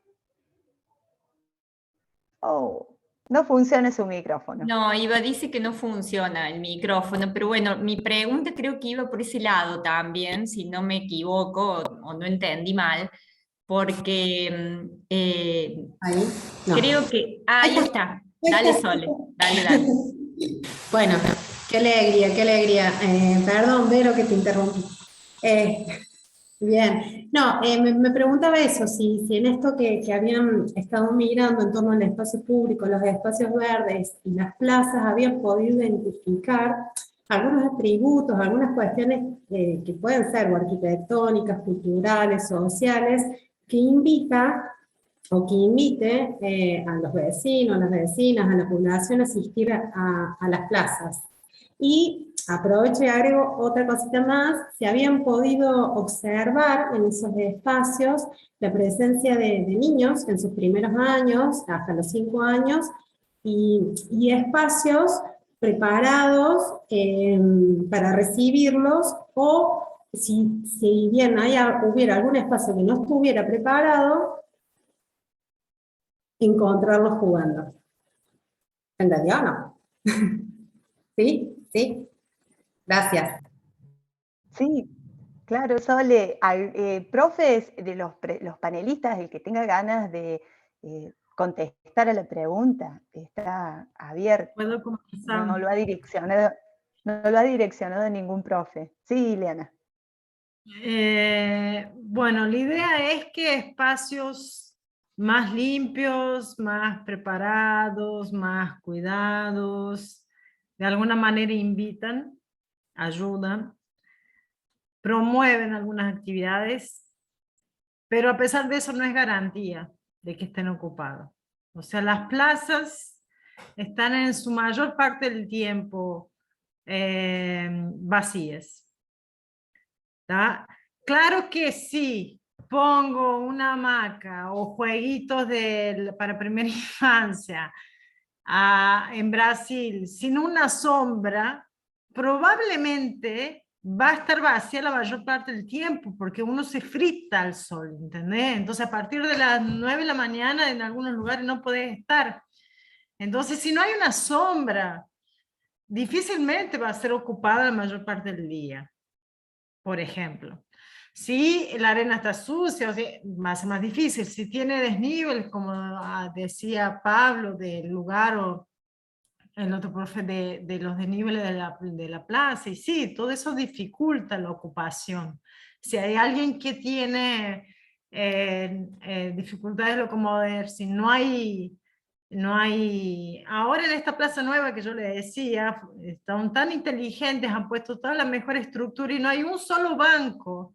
Yo estoy con el bebé que le tengo que dar pecho de 6 meses y llevo la mayor y me tengo que levantar haciendo equilibrio para poder tener el otro bebé. Entonces, o sea, es una plaza para quién, para los niños. Los niños no van solo a la plaza, alguien los lleva teóricamente en nuestra sociedad, ¿no? Entonces todo eso va implícito en la ocupación de ese espacio. Los padres están llevando las sillas de playa o para poder sentarse, porque bueno, uno la mayoría se siente, pero si yo tengo que llevar, además de todo lo que tengo que llevar para 2 chicos, la silla, no consigo usufruir de la plaza, digamos, ¿no? Entonces, ¿qué dicen por lo menos lo que yo encontré? Los espacios, si están bien cuidados y qué sé yo, ayudan, sí, ayudan, si están iluminados, si tienen sombra, o sea, si tienen banco, facilita.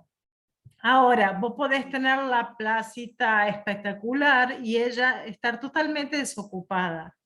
Porque si queda al final del barrio, porque si nadie pasa por ese rincón, porque si no está con usos y atributos diferentes de ocupación, probablemente eso va a quedar varias horas del día ocupada.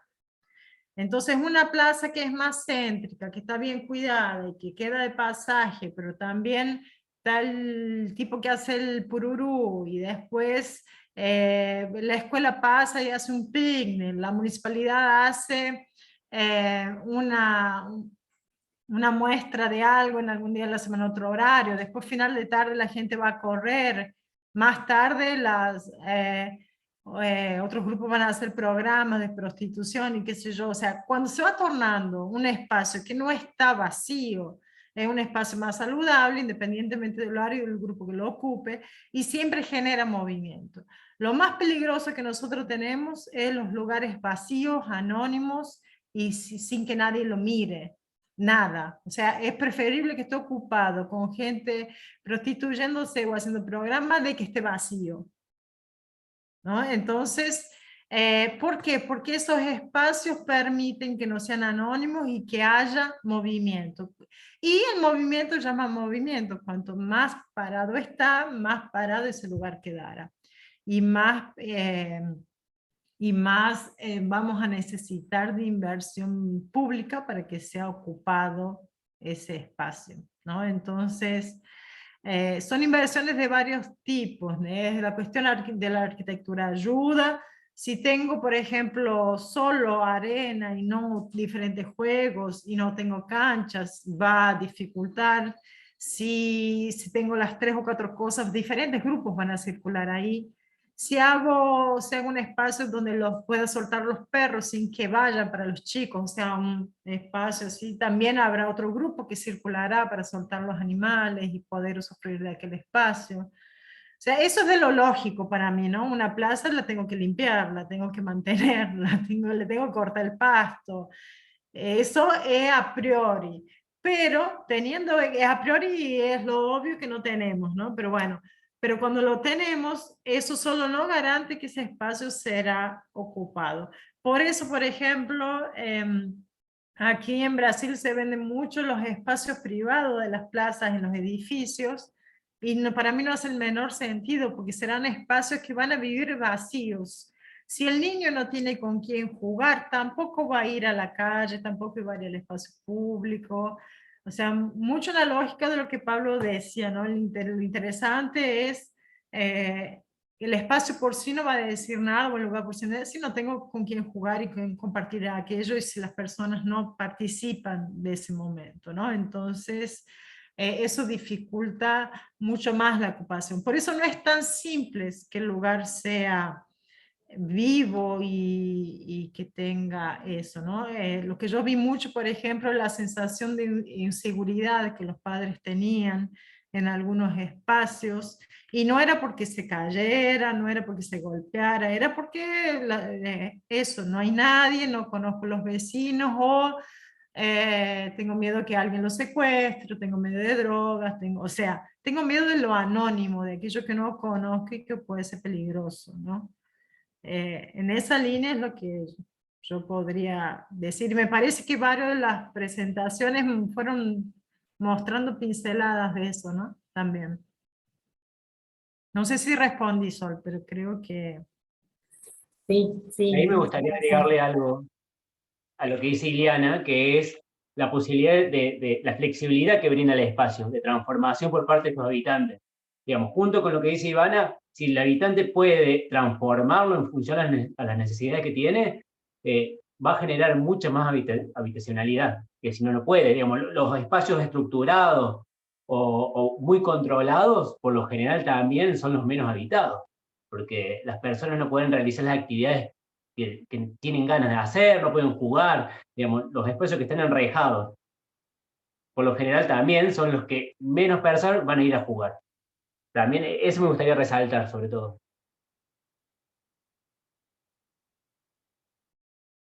Gracias, muchas gracias.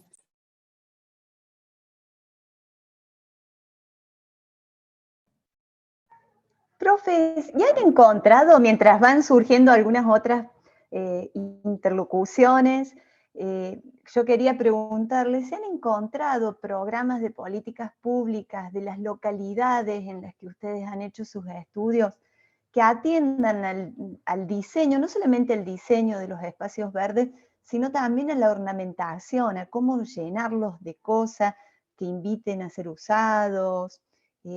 ¿Se han encontrado algún plan de política pública ahí que se esté implementando?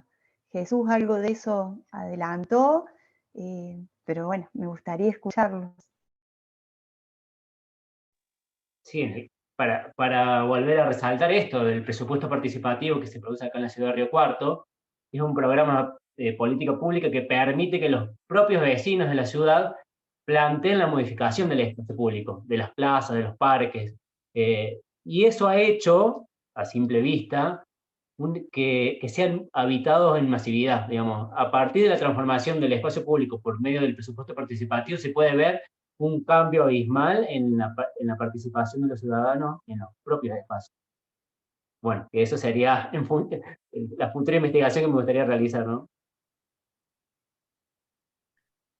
Aquí en Brasil hubo un tiempo atrás una idea semejante que se llama el orçamento participativo, que era mucho del gobierno de izquierda, justamente esa idea, la comunidad dice cuáles son los espacios que van a recibir la inversión pública y a partir de eso se direcciona lo que va a ser hecho. Y bueno, en algunas veces toca una plaza, digamos, no es un proyecto único de la plaza, pero bueno, si la comunidad define que el espacio a ser revigorado es la plaza, un parque, eso es lo que sucede. Eso yo lo vi mucho en Porto Alegre. Después de 16 años de gobiernos de izquierda, eso era común y muy fuerte. No lo he visto nunca, por ejemplo, en la región que yo estoy. O sea, el orçamento participativo no ha llegado aquí, sede comunitaria no lo he visto. Y específicamente de parques y espacios públicos, no, hubo un programa del segundo tiempo, hubo otros, pero que focan al deporte, digamos así, ¿no? El ocio y el tiempo libre es el primo pobre, ¿no? El primo que menos interesa, y ahí es más difícil uno identificar inversión en políticas públicas en esa línea, ¿no? La universidad está haciendo más, por ejemplo, nosotros en esa línea de hacer un sábado de recreación acá como oferta para la comunidad, que sucede un sábado por mes. Y ha sido una propuesta mucho más de que la municipalidad. La municipalidad ha hecho una, pero a veces llevan pururú, helados, hacen inversión de juegos en un día y después se van, ¿no? Entonces es más difícil que existe ese vínculo con la comunidad, ¿no?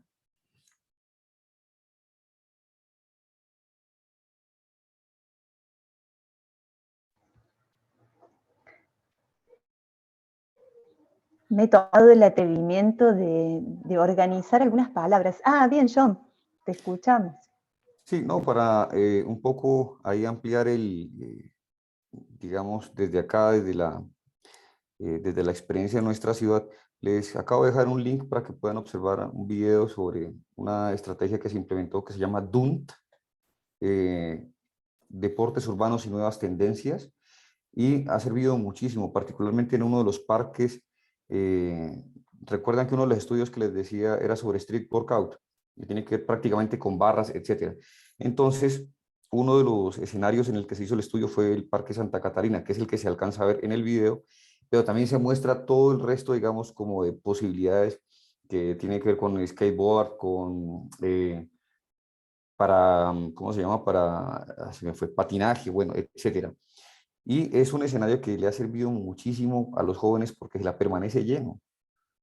Eso la permanece siempre como con mucha demanda, y es curioso porque tiene que ver con algo que decía hace un rato Pablo, pero también, y es, o Jesús, no lo recuerdo bien, tiene que ver con cómo a veces cuando institucionalizamos mucho las cosas, los muchachos como que no copian, ¿cierto? Así le dicen los jóvenes acá, no copian mucho, pero cuando dejan como el escenario abierto y les dejan ahí el espacio para que se desarrollen estas prácticas, pues parece que sí copian. Entonces uno en ese parque ve una diversidad de prácticas bellísimas, y es un parque particularmente, digamos, seguro, ¿sí?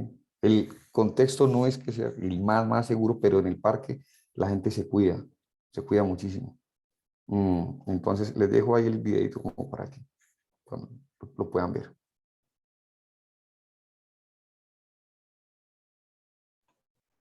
Gracias, John.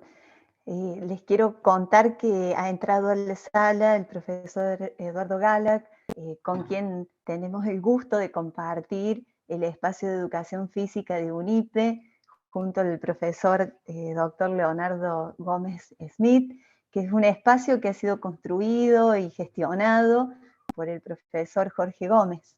Y bueno, quiero también darle la bienvenida porque de alguna manera enriquece estos espacios. Gracias por estar. Está el profesor Manuel Dupuy también, docente de la Casa de UNIPE también. Bienvenidos, profes. Edu, si querés intervenir, Manu, abierto el micrófono. Buenas tardes para todos y todas. Disculpen que ingresé más tarde, pero bueno, somos profes, tenía clases y recién ahora me pude conectar. Lamentablemente no escuché la primera parte, pero queda grabado y lo podré hacer. Nada, felicitarlos, lo poco que escuché ya me pareció por demás interesante. Me encanta ver a John, a Ileana, colegas latinoamericanos acá. Ileana, te interpreto argen brasilera, por eso lo latinoamericano, pero bueno, encontrarnos. Como bien decía Ivana, este es un espacio que se desarrolla en el marco de una universidad, que es la Universidad Pedagógica, y que hemos podido construir un espacio de educación física que dialogue con otras disciplinas educativas. Así que felices de estar participando de esta cuarta edición de la Semana Virtual, que siempre se realiza en febrero y en agosto. Y les paso, ya que está el chivo, como decimos por acá, la información de las otras 2 mesas que corresponden al espacio de educación física, además de la que acabamos de tener. Mañana, arranco en orden, así lo tengo, mañana la mesa se titula Educación del Cuerpo, Política y Estética, el arte como potencialidad, que será de 18 a 20, en la franja de las 18 a 20, que estarán dialogando Santiago Pich, otro colega que también está en Brasil, Rolando Chaparro, de Colombia, Virginia Vicky Alonso, de Uruguay, y Ana Sabrina Mora, de Argentina, y tiene por idea pensar las potencialidades que tiene los recursos artísticos en el marco de la educación física, desde el arte, desde el circo, desde la pintura, desde la danza, entre otros. Y el jueves de 18 a 20, Educación Física y su Gestión Territorial, que es distintos representantes de la educación física en la gestión, como Zulma Yenk de Tucumán, Filimer Ferro acá de Capital, Leila Sosa del sur de Argentina, dialogando con Jorge Gómez al respecto de la gestión en educación física. Como ustedes saben, la UNIPE es una universidad federal, abierta y gratuita, y para cualquiera de estas mesas, como fue para esto, no requiere más que una inscripción, que la pueden hacer, y para que les llegue el link de Zoom, y para que puedan tener el certificado, pero sería excelente si pueden participar, difundir, y nos estamos encontrando mañana martes con la segunda mesa, y el jueves con la tercera mesa. Y gracias por haberse sumado a esta propuesta.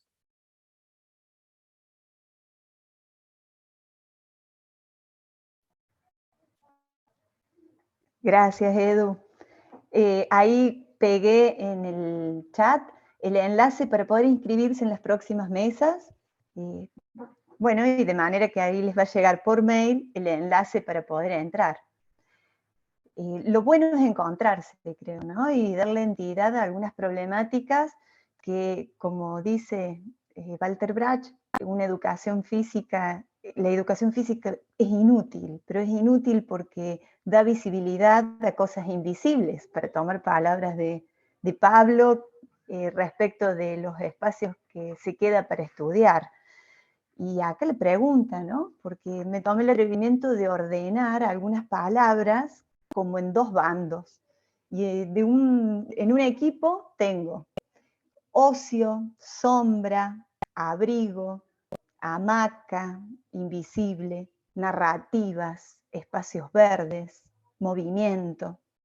Y del otro lado, algunas otras palabras como violencia, patronato, comercio, negocio, vacío, anónimo, quieto. Y en el medio, el diseño arquitectónico, la ornamentación, las formas de habitar. Quedo con ese volumen de palabras dando vueltas y las experiencias escuchadas que de alguna manera nos van a ayudar a ir desenredando algunas problemáticas que nos están inspirando en la formación docente. De vuelta, ¿qué lugar ocupan todas estas temáticas, este saltar los muros de la escuela, el mirar al profe de educación física como aquel que interviene en la escuela y fuera de ella, en otras instituciones, en otro lugar? ¿Cuál es el rol del profe de educación física en esos nuevos escenarios? ¿No? ¿Qué hace el profe en la plaza? ¿Qué hace el profe en las políticas públicas locales? ¿Qué lugar ocupamos? ¿Cómo nos desenredamos? ¿Cómo atendemos a esas demandas laborales? Quedo con estas palabras dando vueltas. No sé si alguien quiere decir algo, quiere expresar alguna pregunta, alguna intervención, un comentario, qué se lleva, qué se están llevando, qué sensación ha dejado, porque ya estamos transitando los últimos minutos de la mesa. Y agradecerles, ¿no? Agradecerles profundamente a todos, a UNIPE por el espacio generado. La Universidad Pública Argentina tiene el privilegio de hacer esto de manera gratuita y federal. La plurivocalidad no solamente disciplinar, poniéndonos al diálogo interdisciplinario con otros campos, sino también en otros territorios. Pisamos distintas tierras con distintas lógicas estatales y también no estatales, ¿no? Privadas, del ámbito privado, que hacen que nos configuremos de alguna manera como profesionales. Así es que gracias a UNIPE, gracias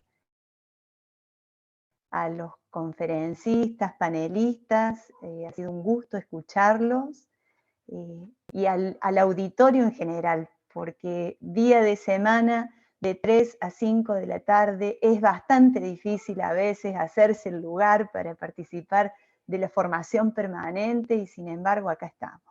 Así es que, profes, muchas gracias a todos, y seguimos con la Semana UNIPE, tenemos 2 mesas más de educación física y muchos otros espacios relacionados al campo educativo, siempre como preocupación central de UNIPE.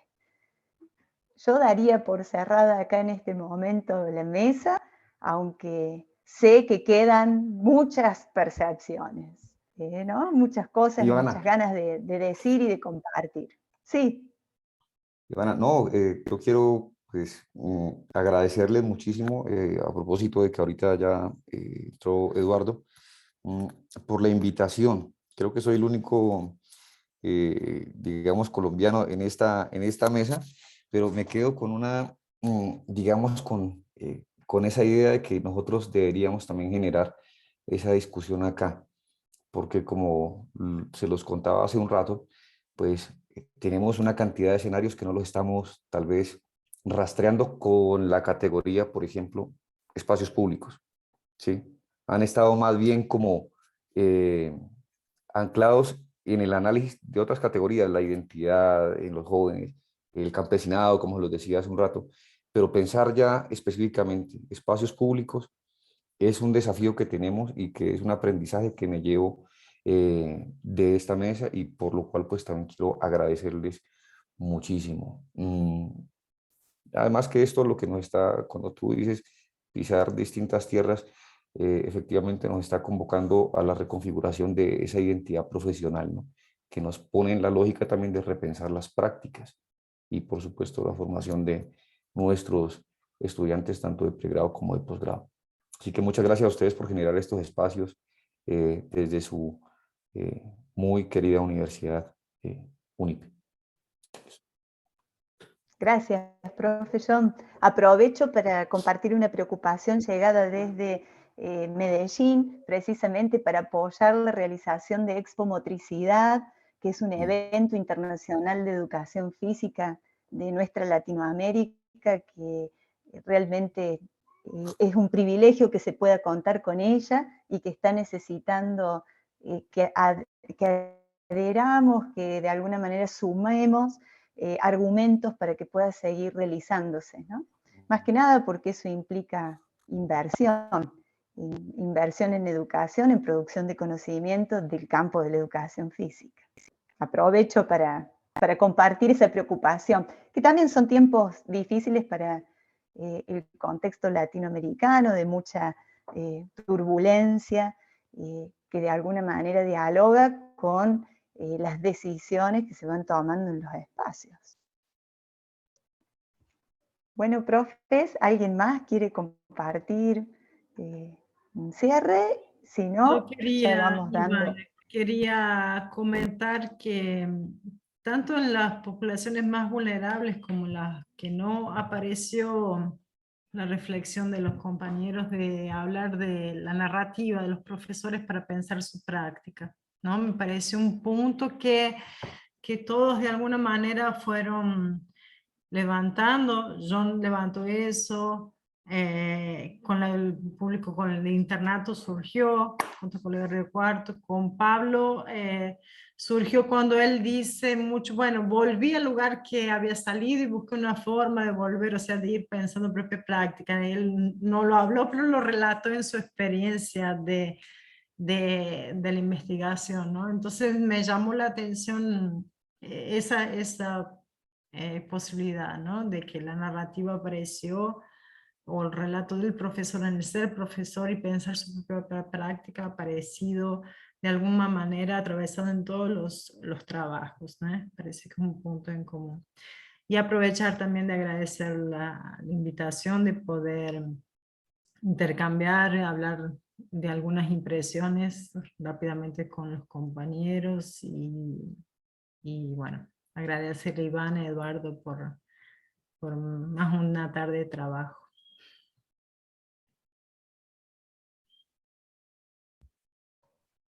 Gracias, Ileana. Siempre abiertas las puertas para ustedes, queridos colegas. Quedamos comunicados, a disposición, y nos encontramos en la próxima mesa UNIPE.